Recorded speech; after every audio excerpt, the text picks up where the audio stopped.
पुणे शहरातील एक शाळा 8वीचा वर्गात सुरू होता पोलीस दीदीचा क्लास। हा क्लास होता गुड टच आणि बॅड टच ओळखण्याचा। घरातल्या किंवा अनोळखी व्यक्तीने केलेला स्पर्श कसा ओळखावा याची माहिती या पोलीस दीदी समोर बसलेल्या मुलींना देत होत्या। पोलीस दीदी बोलत असतानाच वर्गाच्या एका कोपऱ्यात बसलेली 14 वर्षाची पोरगी काहीशी अस्वस्थ झाली। 2 वर्षांपूर्वी आपल्यासोबत घडलेला तो प्रसंग तिला आठवू लागला आणि ही मुलगी एकाएकी गप्प झाली। क्लास संपला, पोलीस दीदी निघून गेल्या आणि त्यानंतर मात्र या शाळकरी मुलीनं हिम्मत केली, शाळेतल्या एका शिक्षिकेजवळ गेली आणि आपल्यासोबत घडलेला तो प्रसंग जशाचा तसा बाईंना सांगितला आणि त्यानंतर समोर आला एक भयानक प्रकार। ही मुलगी 6वीच्या वर्गात असताना म्हणजे 12 वर्षाची असताना तिच्यासोबत अतिप्रसंग घडला आणि हा अतिप्रसंग केलाय अगदी घरातलं नातं असणाऱ्या एका 19 वर्षाच्या तरुणानं।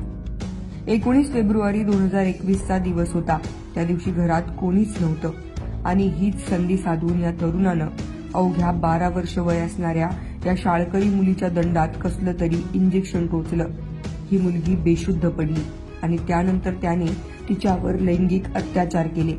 इतकंच नाही तर संबंध ठेवत असतानाचे फोटो देखील त्याने आपल्या मोबाईलमध्ये काढले आणि त्यानंतर पुढची 2 वर्ष हा तरुण या 12 वर्षाच्या शाळकरी मुलीला ब्लॅकमेल करत होता।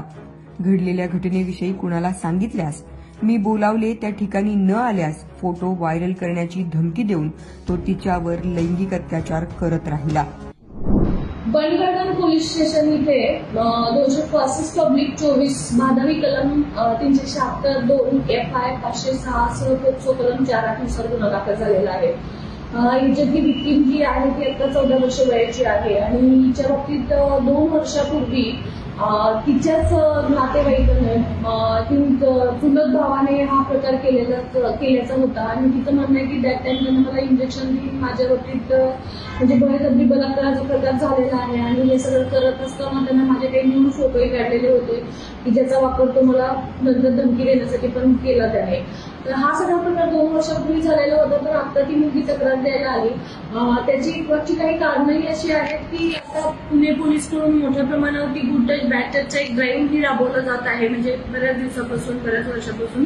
तर त्याच्यामध्ये दामिनी मार्शल ज्या आहेत आमच्या ह्या प्रत्येक स्कूलमध्ये जातात आणि या बाबतीत मुलांना लेक्चर देतात, शिकवून देतात की बाबा कसं सावध राहायचं ह्या सगळ्या गोष्टींपासून, कारण बऱ्यापैकी मुलांच्या बाबतीत ह्या गोष्टी घडत आहेत, मुलगा असो किंवा मुलगी असो, आणि त्याचा अवेअरनेस मुलांच्या मध्ये निर्माण करण्याच्या दृष्टीने पुणे पोलीसची एक अतिशय चांगली मोहीम राबवली जाते, कंटिन्युअस चालू आहे। त्याच्यामध्ये कंटिन्युअस आमच्या दामिनी मार्शल जात असतात तिथे आणि या बाबतीत स्वतः स्कूलमधल्या मुलांना याचं शिक्षण देत असतात आणि अशाच प्रकारे ते बंडगार्डनच्या दामिनी मार्शलनी या शाळेमध्ये जाऊन याबाबत प्रशिक्षण दिलेलं होतं, लेक्चर दिलेलं होतं। त्याचा परिणाम म्हणून त्या मुलीने शेवटी तिच्या शिक्षकांकडे याबाबत तक्रार केली की माझ्या बाबतीतही असा प्रकार 2 वर्षापूर्वी झालेला होता आणि मग तो शिक्षकांनी आम्हाला सांगितल्यानंतर त्याच्यामध्ये आम्ही ताबडतोब गुन्हा दाखल केलेला आहे आणि संबंधित आरोपीला अटकही करण्यात आलेली आहे। आपल्यावर घडलेल्या अत्याचाराची माहिती या मुलीने शाळेतील बाईंना दिली। बाईंनी पुढे जाऊन पोलिसांना कळवलं। पोलिसांनी गुन्हा दाखल करत या तरुणाला अटक केली। त्याने कोणते इंजेक्शन दिलं होतं, त्याने ते कुठून आणलं होतं, हा प्रकार नेमका कधी घडला याचा शोध बंडगार्डन पोलीस घेत आहेत। मात्र पुणे पोलिसांनी सुरू केलेल्या गुड टच बॅड टच या उपक्रमामुळे आपल्यावर होणाऱ्या अत्याचाराची जाणीव शाळकरी मुलींना होऊ लागलीये, हे महत्वाचं। पुण्याहून किरण शिंदेंचा